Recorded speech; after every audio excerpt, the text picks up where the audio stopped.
Good morning, everyone. We are Yong and Khei from Group 9, and we would like to summarize our article on multiple multilayer perceptron neural network with an adaptive learning algorithm for thyroid disease in the Internet of Medical Things.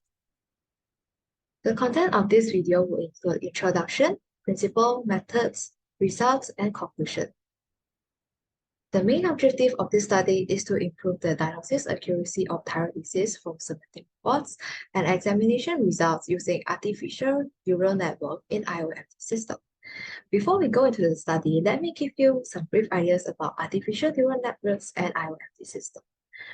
Recent years, big data, machine learning, telemedicine has been incorporated in the healthcare system.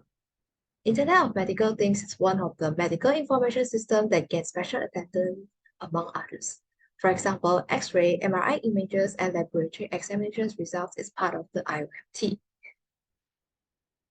IoMT is the collection of medical devices, hardware, and software applications that connect healthcare information technology through online networks. Its applications include real-time monitoring and analytics, remote monitoring of chronic condition, population health analysis, and also image diagnosis. Today, we will be focusing particularly on the diagnosis of thyroid disease and its. Now, how does the IoMT work? The IoMT produces diagnostic images with artificial neural network. Neural networks take in data, train themselves in machine learning, and then predict their output, such as the X-ray image. Let's understand more on the artificial network. Artificial neural networks can also be called as multilayer perceptron, MMLP. Similar to human brain structure, it is designed to learn and make prediction or decision based on data. In this neural network, these neurons are organized into 3 layers, which is the input layer, hidden layer, and output layer. In the input layer, we provide the neural network with some input data, which could be anything from images to numbers. The input data enters the input layer of the neural network and is passed through the connections in the hidden layer. Each neuron in the hidden layer performs a mathematical operation called activation. It takes the weighted sum of its input and then apply a function to it to produce an output. The output layers give the final prediction or decision based on the input data, and the networks learn patterns. For example, it can classify an image, recognize patterns data, or estimate numerical values. The way data pass in between is called forward propagation, and other than forward propagation, there's also backward propagation, which is an important algorithm to test errors, working back from output nodes to input node. It used to improve the accuracy in prediction data in machine learning. In this study, we are going to propose the use of multiple multi-layer perceptron that consists of interconnected neurons, as well as backpropagation algorithm with an adaptive learning rate. This will improve the accuracy in MLP in classification of thyroid disease into 3 types. Besides that, the use of adaptive learning rate also improves the performance of artificial network by slowing convergence and the localizing minimal problem of backpropagation error. Now let's look at the related work that has been done by the past researchers. Several studies have been reported on the improvement of feed-forward neural networks and the backpropagation convergence behavior. It started off with the use of MLP with standard backpropagation and it reaches an accuracy of 95.72% in thyroid disease diagnosis. And secondly, we go with the feed-forward network and backpropagation convergence behavior, which reached the accuracy of 95.8% accuracy. And then adaptive learning algorithm has come into contact and added up to reduce the error of the disease diagnosis. We also use ultrasound image or convolutional network in the past diagnosis of thyroid. Lastly, the Gadam learning rate algorithm has managed to improve the accuracy up to 98.6% in thyroid disease diagnosis. However, further improvement can also be made by the proposed methodology in this study. A single multi-layer perceptron was not able to achieve the desired accuracy for thyroid disease. Hence, the multiple MLP were investigated to improve accuracy. A set of multiple networks were trained individually and tested on the evaluation set using mean square errors measured. And the best accuracy can be achieved by using 6 MLP. And there are 6 methodologies in this article, starting from dataset, feature selection, standardization, and then we go with implementation of multiple network structure, learning with the backpropagation using additive learning rate, thyroid disease classification, and last but not least, visualization. So in dataset, it is taken from the UCI machine learning repository obtained by the Gao Institute. There are 21 input variables of 7,200 patients with 15 binary and 6 continuous attributes without any missing data. The target variables that we want to get include 3 classes of patient, thyroid gland function, from normal functioning to hyperthyroidism or hypothyroidism classes. And the second step is the feature selection. It is used to select a subset of relevant features that affect the classification accuracy positively and to remove irrelevant variables. The method that we use in this feature selection is the Pearson correlation, symmetrical uncertainty, 1R classifier, and relief attribute evaluation.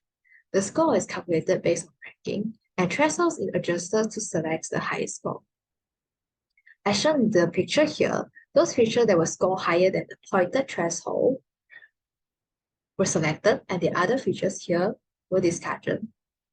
And the third one is feature scaling. So it is important to rescale the value of features from dynamic range into a specific range. These standardized processes help to have a fast and accurate convergence and help to improve the accuracy of classification. Next, I'll pass to Khei for the next part. Okay, thank you, Yong. So from here, we'll start with the proposed method by the authors.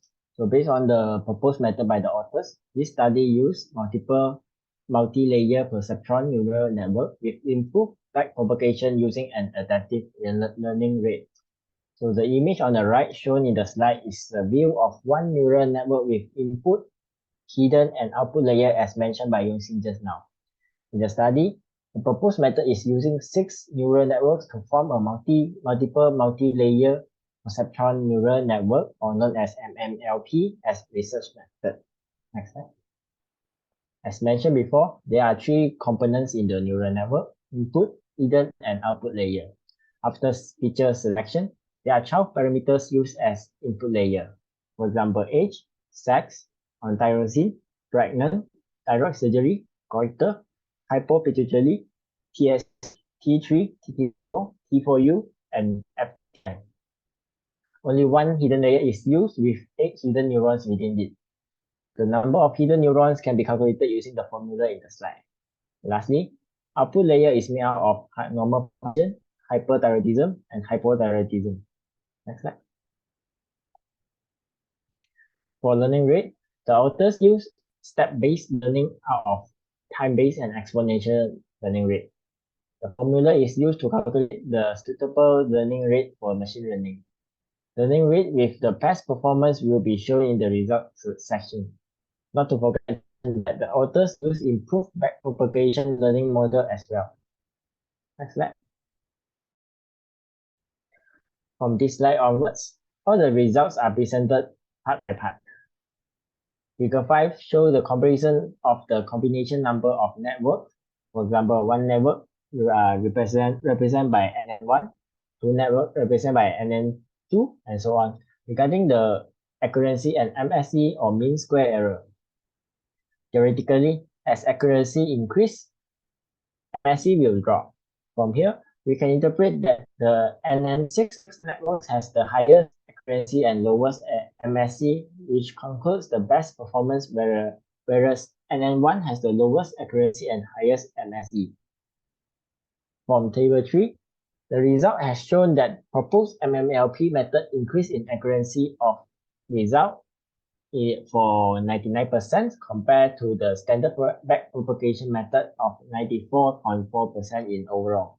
Next slide.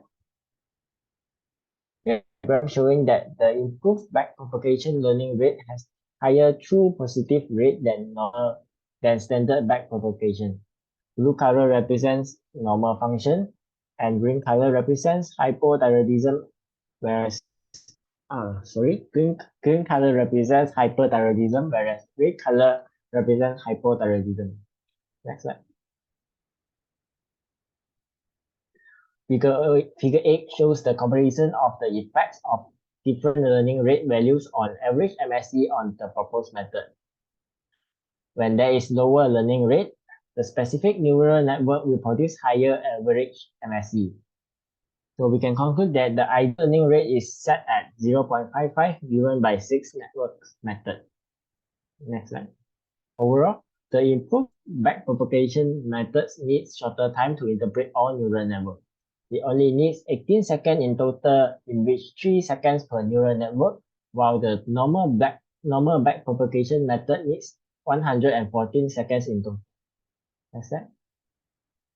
So in conclusion, proposed MMLP has an increasing accuracy and decreasing of MS in thyroid disease detection compared to the older method by other articles. 99% of accuracy rate is achieved by using a system of 6 neural network and adaptive learning algorithms. With the absence of improved backpropagation, the time taken by system to converge is much shorter than the standard backpropagation. Further research and effort need to be done on this field to minimize the error made by the system in this artificial intelligence generation. Next slide. So I think that's all from Good Night. Thank you for listening.